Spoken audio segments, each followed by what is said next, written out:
Mabaki ya ndege ya kivita ya Iran aina ya S-24 yameonekana chini ya maji katika Ghuba ya Uajemi kwa mara ya kwanza baada ya kutangazwa kwa usitishaji mapigano kwa wiki mbili.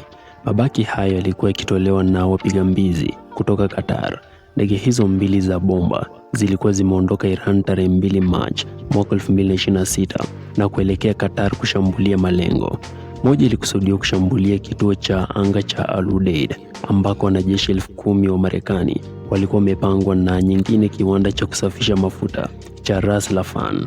Vikosi vya kijeshi vya Qatar vilitoa onyo kupitia redio, lakini havikupata majibu kutoka kwa marubani wa Iran ambao walikuwa wamebadili njia ya kuruka kwa urefu wa chini sana ili kuepuka kugunduliwa na rada.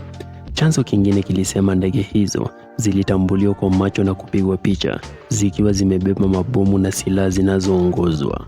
Kwa kuzingatia ushahidi huu, ndege za Iran zilitambuliwa kama adui na ndege ya kivita ya Qatar aina ya F-15 ilirushwa haraka kuzikabili. Chanzo kimoja kililiambia CNN kuwa ndege hizo zilikuwa zimebakiza dakika 2 tu kufikia malengo yao wakati Qatar ilipozidungua.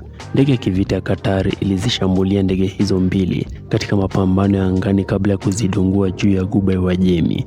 Hii ilikuwa mara ya kwanza kwa Iran kutumia ndege zenye marubani kushambulia malengo nje ya nchi wakati wa vita.